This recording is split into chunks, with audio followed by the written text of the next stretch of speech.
For those of you who are regular attendees at these events, you know we deliver practical, valuable information in about 30 minutes that you can use immediately.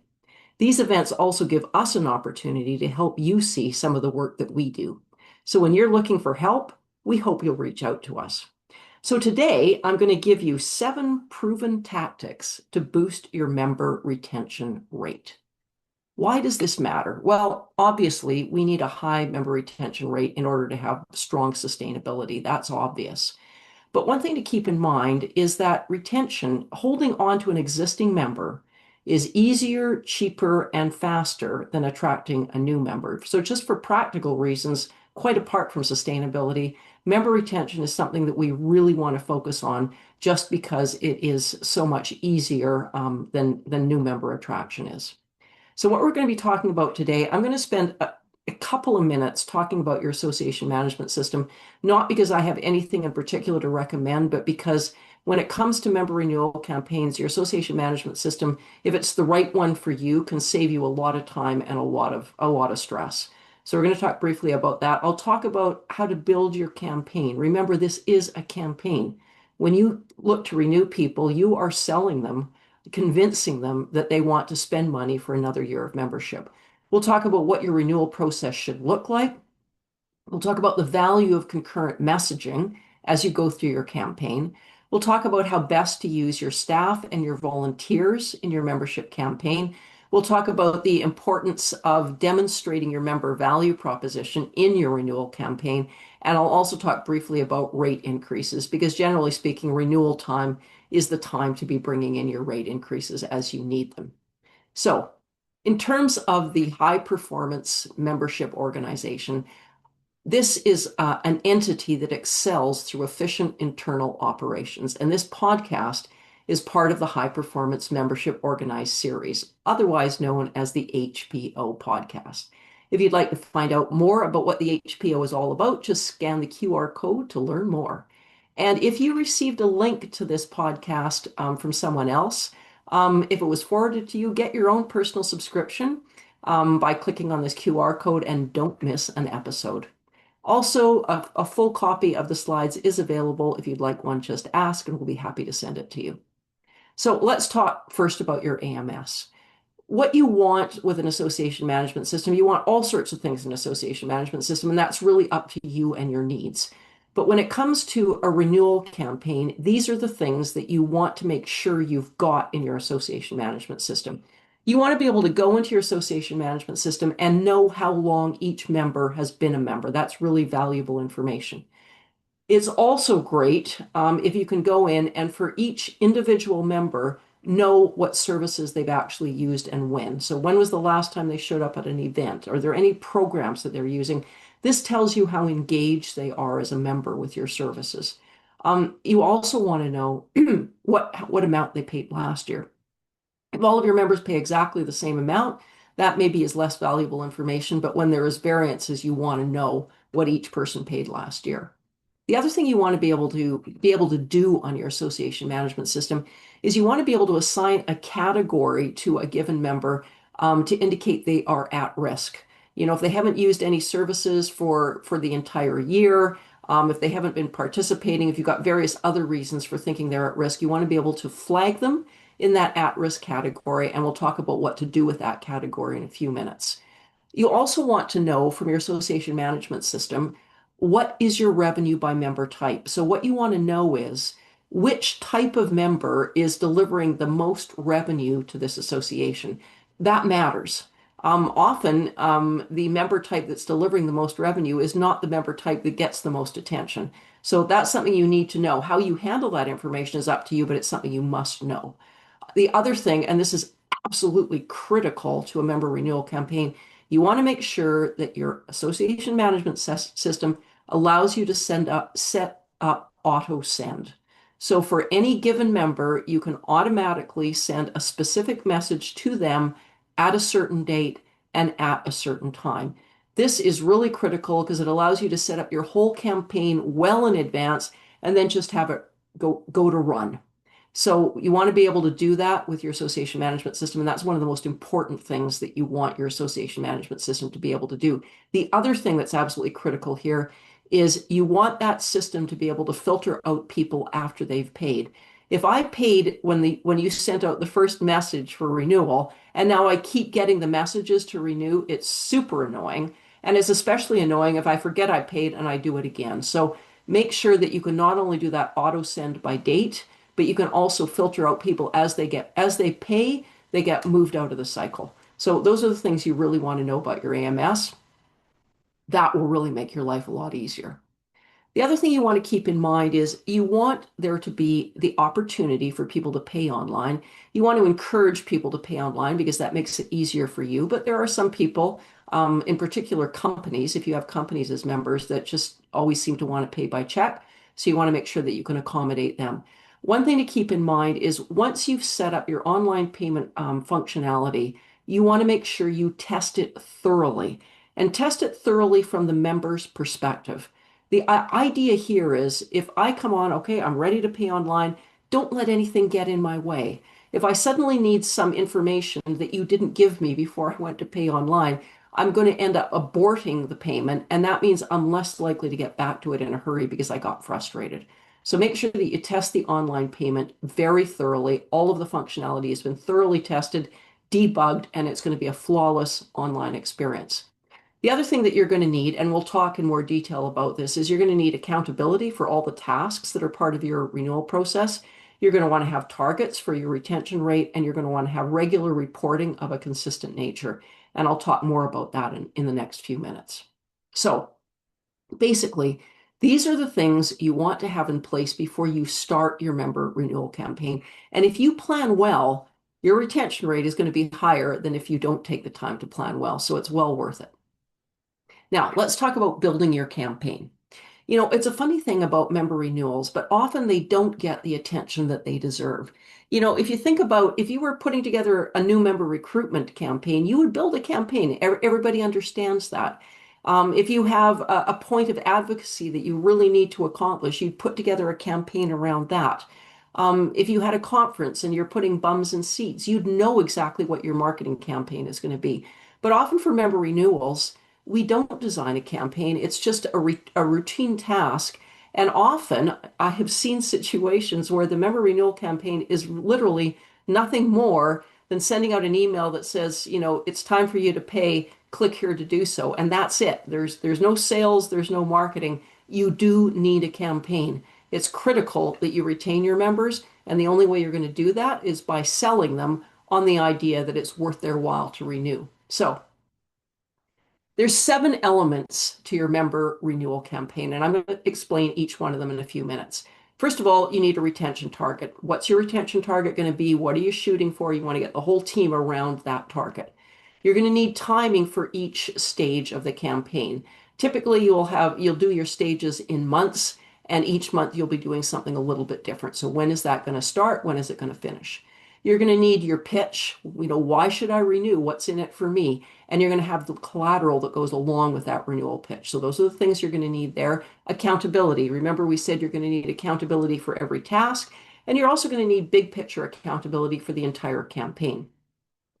You may want to offer incentives to encourage people to renew as early as possible.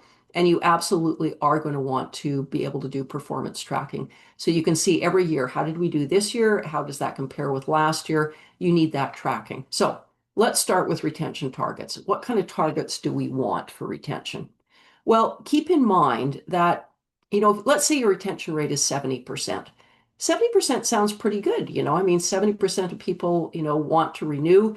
That's a pretty good number, unless you look at it the other way. What that means is 30% of your members do not choose to renew.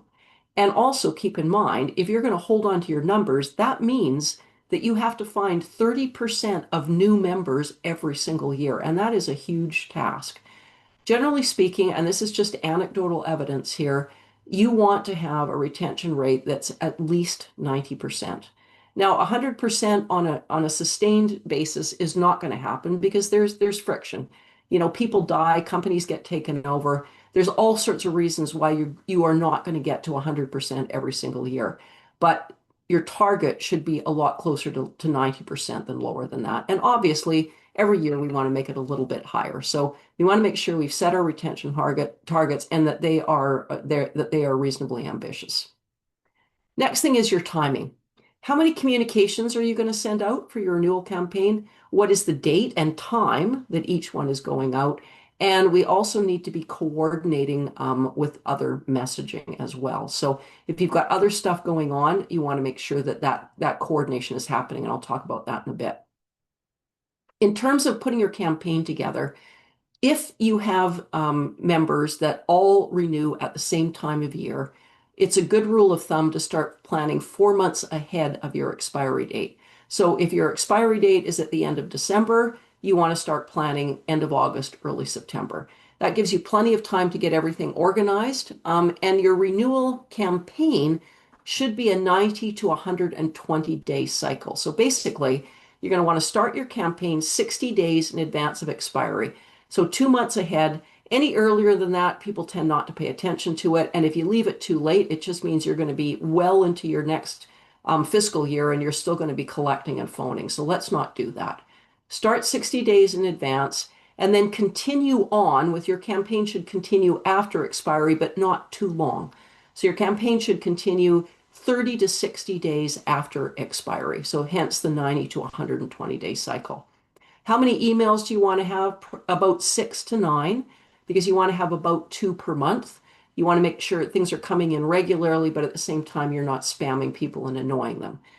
You're going to want to make sure that each of those messages is slightly different than the last and that they are escalating. By the time you get to the expiry date, it should be, your membership's going to expire on a certain date, and here's all the things you're going to miss out on. You're going to start probably a little bit softer 2 months earlier than that. So they need to be different, and that means the subject line as well too. You don't want the same message with the same subject line to go out 9 times. You want to make sure that on your social platforms, you are talking about the fact that you're in member renewal mode right now. That'll make sure that people are reminded, even if they're not paying as much attention as you would like to your emails. You're also going to want to use phone calls. Once you get near the expiry date or shortly after the expiry date, and no one and a member hasn't responded to you, you want to be picking up the phone. And we'll talk in a few minutes about what that looks like, but you want to make sure that both staff and volunteers are doing that as we get further along in the expiration date cycle.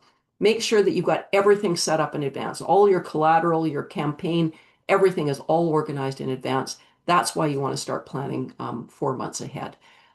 Post termination, that means after expiry, what's happening after the expiry. Please remember that you have to have termination. You can't just let people hang on and hang on and hang on, and then 6 months into the new fiscal year, they finally pay their fees. You want to be realistic and to reward the people that are actually paying on time. So make sure that everyone gets cut off 30 days after expiry.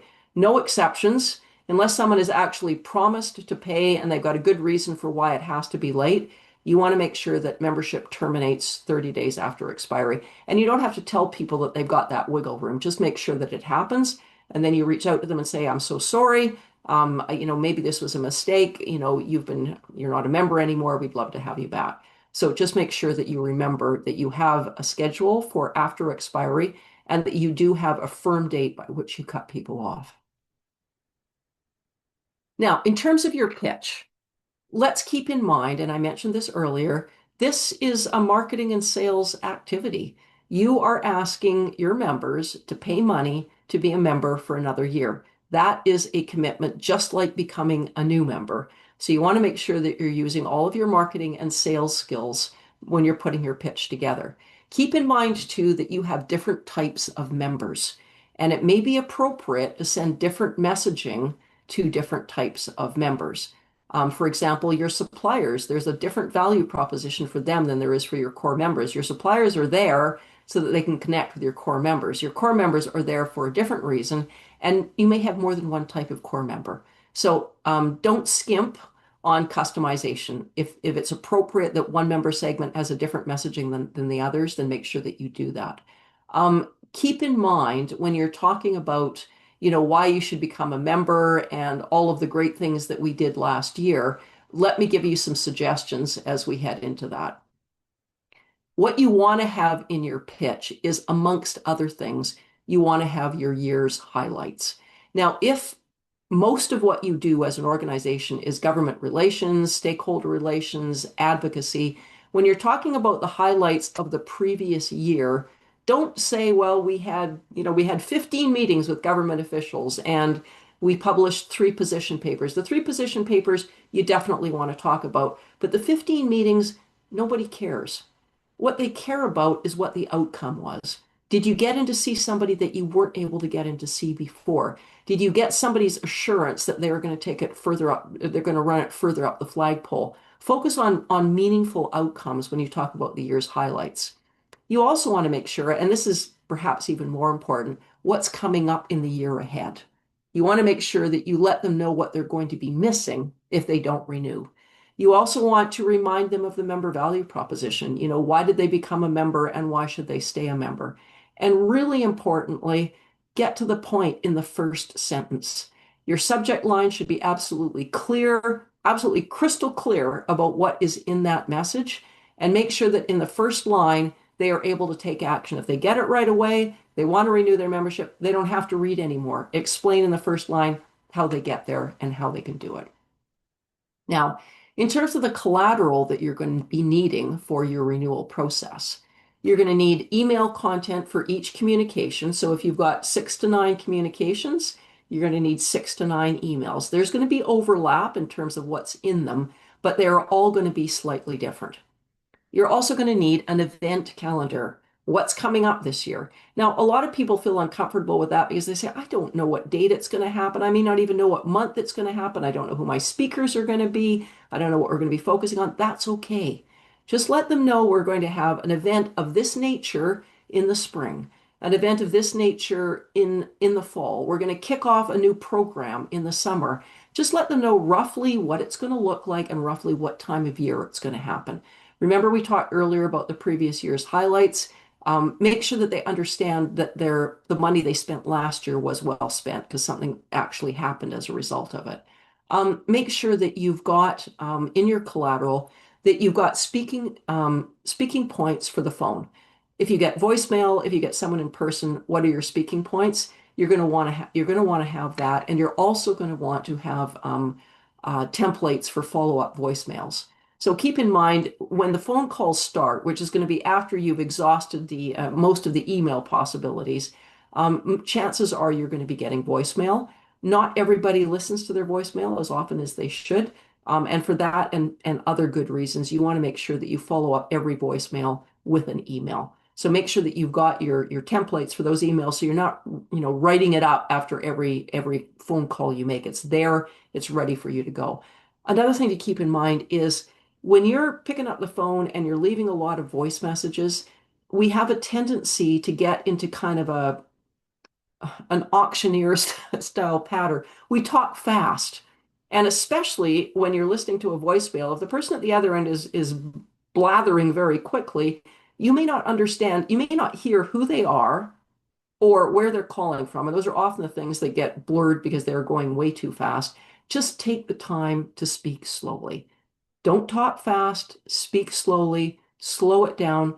Don't sound like you're reading from a script, and make sure that you've got a follow-up email that's going to go out right after that.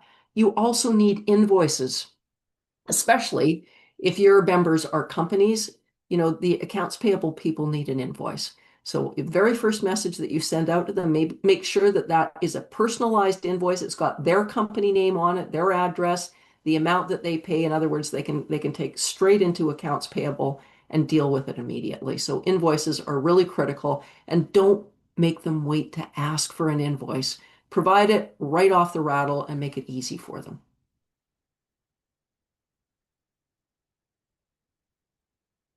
Now, in terms of the collateral, you're going to want to make sure that if you've got events that are happening during your renewal process, make sure that you're referring to the renewal process at those events. So if you've got somebody who's going to be introducing a webinar or introducing at a conference, make sure that at least a couple of times the presenter or the MC is making a note to say, by the way, we're in renewal season right now. You should have something in your email about renewal, please, we want to see you back again. Please support us so we can see you at this event next year. So make sure you're weaving that into any programming that's happening during the renewal process. Make sure on your website, renewal information is on the membership page. It's on every event page that's coming up. And make sure that on your homepage, you have a call to action for people to renew and leave it up there for about 90 days. So that anytime people go to your website, they are reminded that, oh yeah, it's time for me to renew. Sometimes it helps to have an upsell. Sometimes, people intend to renew, but maybe they're sitting on the fence, or maybe they feel, I can do it later. Try to bundle member renewal with something else if you can. Maybe you've got a program that's coming up that is going to cost members some money. Maybe there's an event coming up. Give them an opportunity to get a discount on that program or event if they sign up at the same time that they renew. And also, um, once you've told people what the exciting things are that are going to be happening this year, give them an opportunity to volunteer for them. Sometimes people, when they see something that they really have a passion for, they really want to get engaged because they really want to make sure that it's a success. So, mention in your outreach to them, by the way, we're looking for people to populate this committee because this is the committee that's going to be taking the lead on this new and exciting project. So give them something to look forward to in addition to the events and the programming that you're going to be offering. Now, let's talk about at-risk members. At-risk members, you want to start on them very early. You don't want to wait until 2 months before expiry because they may already have made a decision that they don't care to be part of the organization anymore. Now, remember, at-risk members, they can be at risk for all sorts of reasons. Maybe they've told you that they're debating whether they should renew their membership. Maybe it's just that you've checked your membership database and you've seen that they haven't gotten involved in any programs or events. That in itself makes them at risk. So with those ones, you want to identify them very early, maybe 6 months before expiry or even at the moment of. Reach out to them and ask for the opportunity to have a quick call with them. And I encourage you, this is something that staff is going to initiate, but make sure that you've got another member with you because at the end of the day, staff members don't have the same credibility around the member value proposition as members do. Members know what it's like to feel and experience that MVP. As a staff member, you don't because you're not a member. So make sure there's somebody else there that can say, here's why I'm a member, and here's why I think you're going to get value out of renewing for another year. However, you're not there to sell. What you're there to do is to listen to them. And often, if people are disgruntled or they're just not sure if they want to renew, if you're just listening to them and giving them an opportunity to maybe vent or explain the things that they feel need to change, that alone may give them confidence that they want to renew again. So make sure this is not a sales pitch. Make sure that at least in the first call, you are mostly listening to find out what might make them not renew. Now, when it comes to the renewal process itself, you want to make sure that this is fully documented. This is written down. It's not just in Emily's head, it's written down so that if Emily leaves or your whole staff turns over, new staff can walk in, pull it out of the folder, and actually follow it through step by step and have everything that they need. So you need to know what's happening, what date it's going to happen, who's going to do it. All the collateral should be in one place so that you know what collateral you used last year and you know what you're going to need for the following year. Make sure that you have your notes for next year. So after every renewal campaign, you want to do a postmortem, and any metrics and tweaks that you want to do for the following year, they're ready for you. So when you start with the process, you know, oh yeah, we have to make that change for this year. In terms of the accountability, remember we said we want somebody who's responsible for each task and somebody who is overall responsible for the entire campaign. So you want to make sure that your campaign leader is working to targets, that there are regular meetings, that they are, rounding up the troops, encouraging them, making sure that they're sharing the information with them so they know what's working and what's not. One thing I want to add here is compensation for hitting retention targets. There are lots of organizations that provide financial compensation for hitting new member targets. And in fact, some people, as employees, that's an important part of their compensation is how many new members they bring in the door. If you have that, make sure that you are also providing equal financial incentives for hitting retention targets. If you do that, then you're going to have people who are motivated both for retention and for attraction. They're working hard for both. If you are just focused on member attraction in terms of financial incentives, we're all human beings and we're going to respond to that, which means we are going to be more focused on people that aren't members than we're going to be focused on people who are members. And that just leads to short-term thinking and bad practices. So if you are compensating people in your organization for new members, make sure you're also compensating them for member retention. Everybody has to be behind this. Now, one thing that I've found helps is incentives. People know they can pay at any time, and usually they're going to postpone it because we're just humans.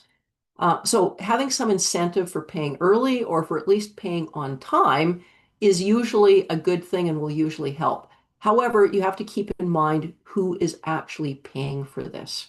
One thing that you can do, and it's common and it works quite well, is if you typically increase your rates by a certain amount every year, you can say to people, look, if you renew by such and such a date, we'll lock you in at last year's rate. So basically you're getting last year's rate, which gives you a discount over what you would otherwise be paying. But keep in mind, if the company is paying for it, not the person who's actually using the privileges, that's no incentive for them.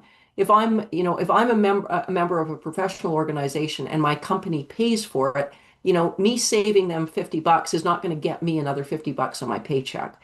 So keep in mind who's paying it. If it's me that's making the decision about when it's going to get paid or I'm paying out of my own pocket, that will make a difference as to what incentives work. If the person that is making the decision on timing is not the person who's paying, then maybe consider another kind of incentive. If you pay by such and such a date, we'll put your name into a draw for a really good prize, something along those lines. So make sure that the incentive is relevant to the person who's making the decision. Now, in terms of performance tracking, you definitely want to make sure that you're doing this. So you obviously want to have a retention rate that you're shooting for, and we talked about what that level should be. You also want to know what your retention rate has been for the last several years. You want to know, is your retention rate going up? Is it going down? You want to make sure you're on top of that trend. That, at a minimum, that is a metric that you want to be tracking and checking your performance against. Also, other things that you might want to consider is what percentage of your members are at risk this year versus last year? Where are you in terms of renewals at this date this year compared with last year? Last year at this date, we had 80% of our members renewed. This year, we have 90% of our members renewed at the same date. That's an accomplishment. That's something that you want to be recording. And anything new that you've tried, did you do something last year that resulted in a renewal spike? In other words, you tried something and then you got a renewal spike right after that. That's great. Maybe that's something you want to try again. Do try to try something new every year. It makes things a bit different for your members. It adds an element of positive surprise to it. But keep in mind anything that you can see that influenced the timing. Anytime you see a pop, try to figure out what caused that pop and how you can emulate it again next year. In terms of your renewal process itself, you want to start preparing well in advance. So if your expiry date is December 31st, you want to be starting around the beginning of September, end of August. You want to give yourself lots of time to get this set up. Make sure that you've got everything all laid out. You've got your renewal process is already set up. You have your collateral already set up. You have a checklist, a more detailed checklist to follow. You know what happened last year and you know what tweaks you want to make this year. You've got your targets ready. You've got your accountability ready. You know exactly who's going to be doing what. You have your outreach dates calendarized. You've got all of your content ready to go. It's all set up in your association management system. Your website is ready to go. It's all updated. You've thought about what your incentives are going to be. You've figured out how to track your results, and you've scheduled a date for your post-mortem. So just going back here, we basically got 12 steps, and it starts with preparation. And preparation is going to start about 4 months before expiry. The last thing that you're going to do is you're going to do a post-mortem when the renewal process is over, what worked, what didn't work, and what should we do again next year. Now, I do want to talk quickly about concurrent messaging because when you've got a renewal campaign that's going 90 to 120 days, you don't want your members to be hearing nothing from you other than, a request for cash. What you want to make sure that you're doing is any other messaging that's, related to programming, upcoming events, anything along those lines. Try to schedule those messages in and around the timing of your renewal messaging. So, for example, if I get a request for renewal today, and yesterday I just saw an event that's coming up in the next fiscal year, I'm reminded of, oh, yeah, there's a reason why I want to renew.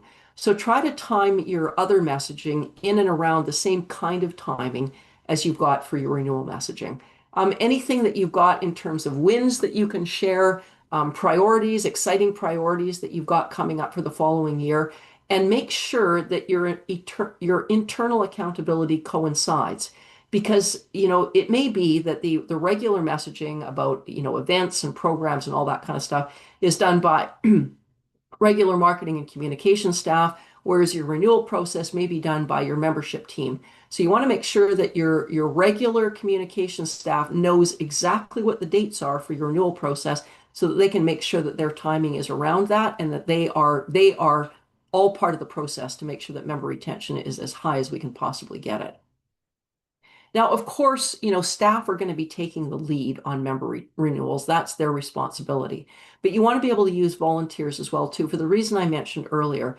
Staff don't have the credibility around the member value proposition that another member does, because another member feels and has an opinion about the member value proposition, and they've got their own narrative for why they're a member. So you need volunteers involved as well. You don't need to get the volunteers involved right away. But make sure that they know when the renewal season is coming up so that when they meet somebody at an event or at a program, they can be part of that narrative as well. Oh, have you renewed for the upcoming year? Now, this is what staff needs to do. We need to make sure that staff has done everything to set up your renewal campaign on your association management system. They created the email content. They've created all the collateral. Your staff should be socializing the fact that it's renewal season on your various social platforms. And you don't want to be phoning right away because there's going to be a lot of people that will respond to your email campaign and won't require a phone call. But once you get nearer the expiry date, you want to be picking up the phone so that if they're ignoring your emails or they're just getting caught somewhere, at least there is another mechanism for reaching out to them. So your staff want to be doing round one of those phone calls. Don't bring the volunteers in if there's still more that the staff could reasonably be doing and getting results. Make sure that your staff is also creating all the speaking points and the email templates for both staff and for the volunteers. So staff is doing all of the back office stuff and a good chunk of the front office stuff as well, too, including the round one of phone calls. Now, if you've sent out numerous messages to a member, you've done your round one phone calls, and you still have heard nothing back from them, now's the time to bring in your volunteers. And you want to figure out ahead of time which volunteers you want to have involved in this. You want volunteers who are very comfortable from a sales perspective. They're not going to be doing the hard sell, but they are going to be picking up the phone and saying, hey, Joe, I noticed you haven't renewed your membership yet. I'm hoping you are going to because I would love to see you at this event. It's a soft sell from that perspective, but don't assign this to people who don't even like to pick up the phone. It's just going to be too hard for them. They're going to delay it or maybe not do it. Then they're going to feel guilty. Don't put that on them. Vet your volunteers ahead of time and pick the people who are actually going to enjoy doing this. I find suppliers are really helpful in this regard because, first of all, they know everybody. That really helps. And they're in the sales business anyways. So they're more likely to feel comfortable with this. They're going to do your round two phone calls. You're going to make sure that you make it easy on them. So you're going to make sure that every volunteer who's involved in this, they've got their speaking points for picking up the phone, whether it's voicemail or whether it's in person, and they've got a template that they can use for their email follow-up. Because remember, every phone call should be followed up with an email. So make it easy for them. They've got everything in front of them. They can sit down, they can blast through half a dozen in a relatively short period of time because you've prepared everything for them. Now, keep in mind, things are going to change in terms of how your renewal process is set up. If you've got a single annual anniversary where everyone renews at the same time versus an anniversary renewal where everyone renews at a different time. They renew the date they first joined the organization. Obviously, if they renew on anniversary date, you're going to have to program a lot more dates into your association management system. So allow yourself enough time. Because if my renewal date is October 1st and somebody else's renewal date is December 31st, you need to set up the process for me and for them and for everybody else. So that's going to take a fair amount of effort working through the association management system. But keep in mind, if you retain me as a member, you already got that information for me, and the timing is going to be the same again next year. So it won't be as difficult in subsequent years as it was in the very first year. One thing to keep in mind here is the bedrock behind your renewal campaign is all about your member value proposition. If you've got a strong member value proposition and equally importantly, it's well articulated, it makes it a whole lot easier. So remember, the member value proposition, your MVP, is the whole reason why you exist. So this is something that you want to spend time on. It's not a list of what you do. It answers the question, what's in it for me from the member's perspective? So you want to make sure that you know what your MVP is. It's included in your collateral. At least once a year, be thinking about that MVP. What can we do to increase our value? And if you've never actually articulated your member value proposition, a couple of things to keep in mind. This takes time. It's not something that you're going to do in an hour. You want to get a group together, you want to get a focus group, and you want them to spend a meaningful amount of time working on this. And there's a process that you can go through to make this happen. The other thing you want to keep in mind is you want the member value proposition, you want the people to figure that out must be members. Staff can't do that. They're not members. And we're all human beings as staff. We think everything we're doing is important and valued by the members, but we don't know what really is valued by the members. So for sure, you want to make sure that you've got a group of members to help you articulate your member value proposition. Maybe it's your board of directors, maybe it's a combination of members and your board of directors, but you want to make sure that it's well articulated. And what is in your member value proposition is what keeps members awake at night, and how much of that pain can we help them mitigate in a way that they really couldn't do on their own? What do they really want to accomplish that we can help them with? Those are the things that you want to be stating in your member value proposition. This is how we can help you sleep at night. This is how we can help you accomplish something that you probably couldn't do easily on your own.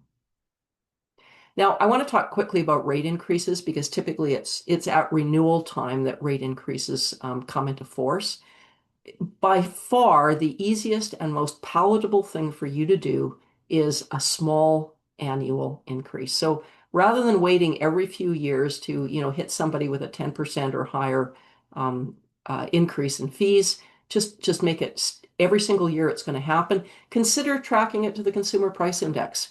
Everybody's expecting things to go up when inflation is going up, and member fees going up by a couple of percent usually is not going to worry anyone. The problem if you don't do that is your board, and I've seen this many, many times, your board is always going to put off a member fee increases because they're afraid that you're going to lose members. And the longer you put it off, the higher the fee increase has to be, the more difficult, the more disruptive. So just do it every year. Make it a small increase. If you can't do that, if there's reasons why you simply can't do it and you can only do it every few years, give them 12 months notice. Don't spring it on them at renewal time. Oh, by the way, fees are going up by 10%. Once renewal season is over in this year, a little bit later, start letting them know, by the way, it's been a number of years since we've increased our fees. Here's how much it's going to go up next year. This is the date by which it's going to go up. Oh, and by the way, here's some incentives for renewing early. So just keep this in mind. So by the time next year's renewal comes up and the new rate is going to be in there, they've already heard a number of times that this is happening. It's old news to them. It's not a negative and unpleasant surprise.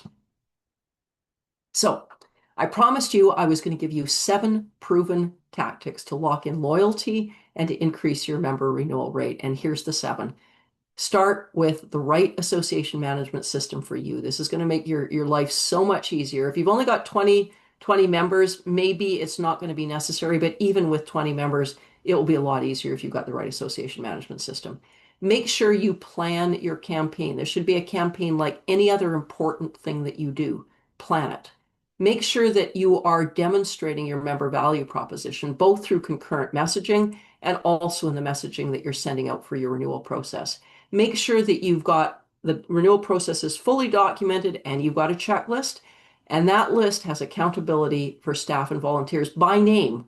This is who's going to do this at what time, and both volunteers and for staff, and plan for your rate increases. Either make a decision now, it's going to go up every year by this benchmark, or this is how frequently we're going to increase our rates, and make sure that you've got that planned well in advance, like a year in advance. So those are the 7 proven tactics for increasing your member retention rate. If you'd like some help with your renewal process, please feel free to reach out to us. If you want some help articulating your member value proposition, or you just want to throw some questions at me, feel free to reach out to me. I'd be happy to chat with you. Now, what we're going to do now is we're going to go to live Q&A.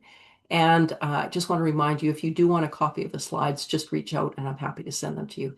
Kevin, what kind of questions have we got? So our first question is, what are some best practices for selecting membership renewal collateral for each segment of your membership?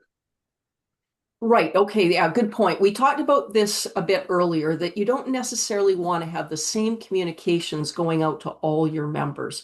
So keep in mind, at a minimum, you probably have 2 types of members. You've got your core members, and then you've got your suppliers. So suppliers are people that sell product and services to your core members.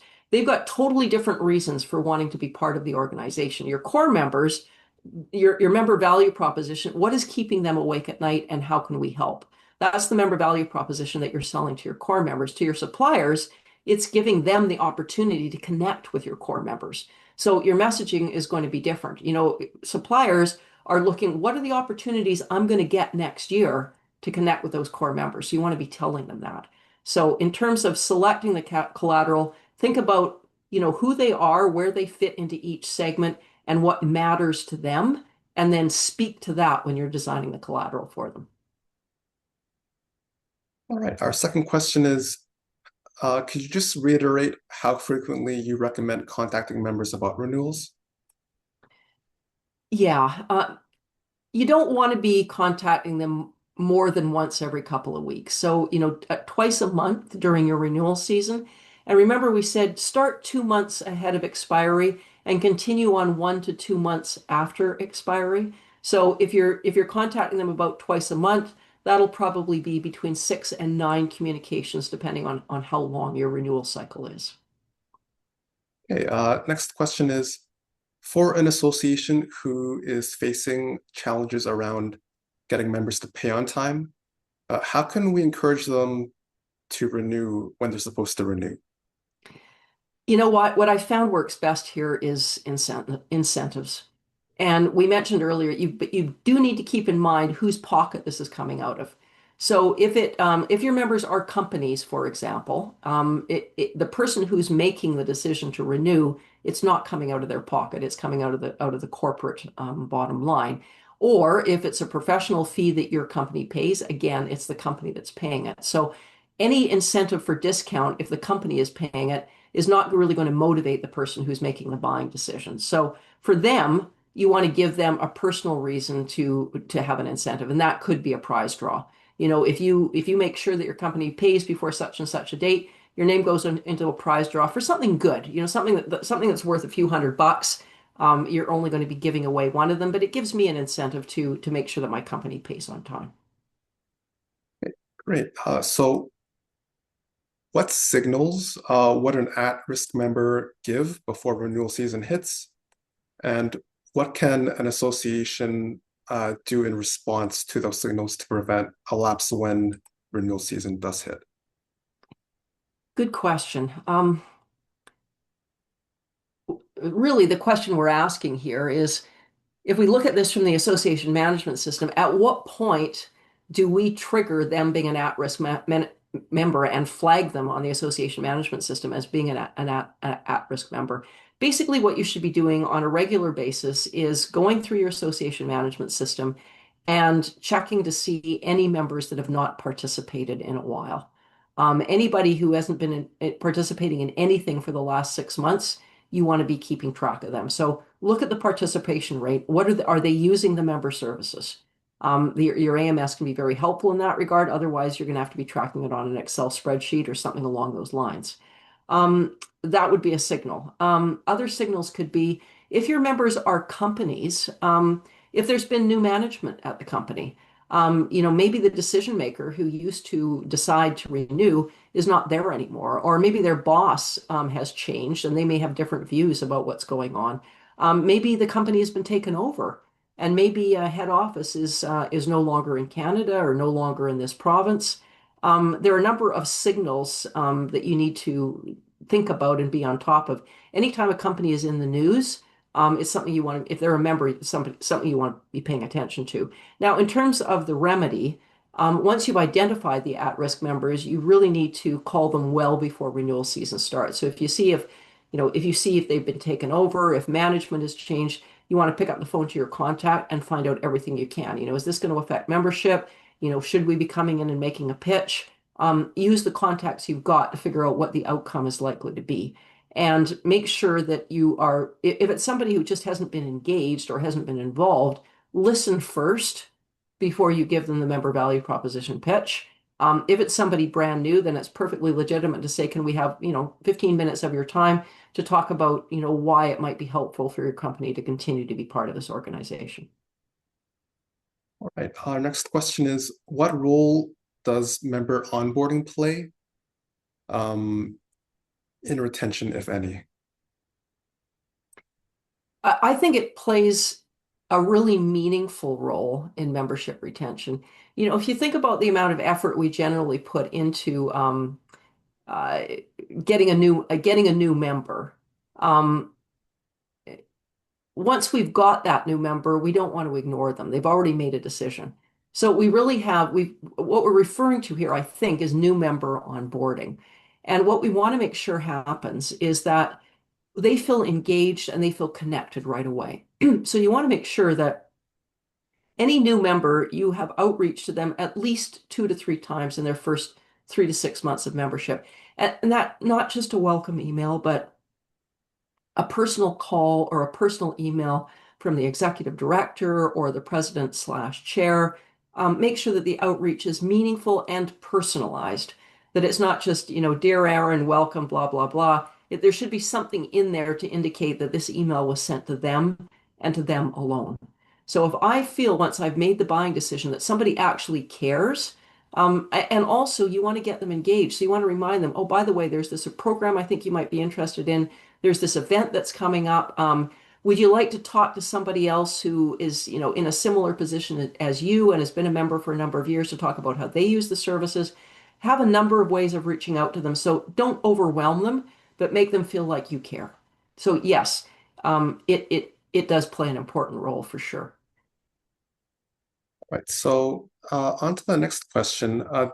Is there an AMS that you would recommend that's able to flag members in a custom at-risk category that can provide breakdowns of revenue by member type, automate renewal messages, and all of the things that you talked about earlier? Well, the short answer is no. They are out there. I just couldn't tell you which are the best ones to buy. And it's not just that you need this functionality. You also need all the other functionality, which is important for your organization. And then it comes down to a matter of budget as well, too. Maybe the one that's going to do everything that you want and need is just outside of your ability. We do use Member 365 for some of our clients. It's an affordable option. It does most of what we talked about here, and we don't get any compensation for recommending any AMS one way or the other. But I encourage you to do your research, and if you're on a small budget, and you want most of these features without a big cost, that's one that we found that does seem to provide that. Okay, great. So this next question, I'm kind of paraphrasing it. So if the individual who asked it believes I'm off track, just shoot a message in the chat. But what I believe this next question is asking is, in the AI age, what can associations do to differentiate the services and the value that they're providing to their members from what their members could get, say, using any number of AI tools? Well, that's a good question. And I don't think it's specific to AI. That I think the answer is the same as it would have been before AI had become as big a deal as it is. I often hear people say, well, why should I become a member of this organization? If I want to find out stuff, I can just go online and find it out. And arguably, AI's made it easier to curate information that's available online and get it faster. But the thing is, it's not just about the information. Even if it is about the information, if an organization is curating information that's specifically for you as a member, that meets your needs as a member, it's going to be much more focused and much more valuable because a human being has done it, or it's been done first with the AI, and then somebody at the membership organization has reviewed it with their brain. You're going to end up getting much faster and better quality information from your organization because it's really tailored for you. Second thing is, membership value isn't just about curating and providing information. It's about providing programming. It's about providing and making connections. It's about advocacy. It's about all sorts of things. So while I'm, a huge fan of all of the things that AI can do to speed things up for us, at the end of the day, and you've heard this a million times before, whether it's just going online and doing your own research without the benefit of AI or doing it with the benefit of AI, it's very different from having a human being involved, and you'll see the difference in quality without a doubt. Okay, so this next question also a paraphrase. So again, if the attendee who asked this question thinks I'm off track here, please just let me know. But how do you account for the need for a grace period? I mean, there are obviously different kinds of associations. Some might just have individual members for whom renewals is easy as clicking on a link and whipping out their credit cards. But for corporate membership associations, it might be a bit more complex. The person who receives the email might have to uh, basically push the request for payment into a black hole and sort of trust that payment is made in a timely basis. So how do you balance the need for a grace period with the need for on-time renewal payments? Yeah, that's a really valid point. The decision maker is in a corporate setting is rarely the person in accounts payable that actually makes the payment. And sometimes there can be multiple decision makers. So if I'm the main decision maker and I'm the one that is in charge of making the decision, and I don't make the decision until, 2 weeks before the expiry date, there may be a whole lot of other stuff that has to happen before that payment actually ends up at the association. So you do want to be providing some wiggle room. But at the same time, you don't want to provide too much wiggle room. I can guarantee you from personal experience, if you pick up the phone to your member and let them know, by the way, we still haven't received payment, and I've got to cut off your membership in the next 2 weeks, they will probably make the moves they need to internally to light a fire under the people that need to make the decision. So first of all, don't rule that out. That is definitely something that works. They just don't realize that as you say, it's gone into a black hole or it's gone into a very long process. It's going to take a long time to work its way out. You can also do one-offs as well. Maybe you pick up the phone and say, "Hey, Bob, we haven't received your payment. What's going on?" And Bob goes, I've approved it. It's gone to accounts payable. It should be coming in anytime. Let me check."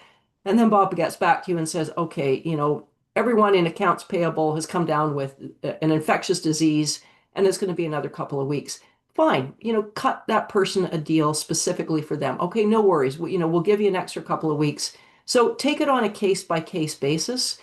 You also might find some people, if the members are individuals and maybe they're going through a tough period, feel free to, if your board's comfortable with it, giving them a payment plan. Maybe they can make it in two payments rather than one single payment. So don't be afraid to cut individual deals. Just don't cut too many individual deals, or keeping on track of it can just be absolutely overwhelming.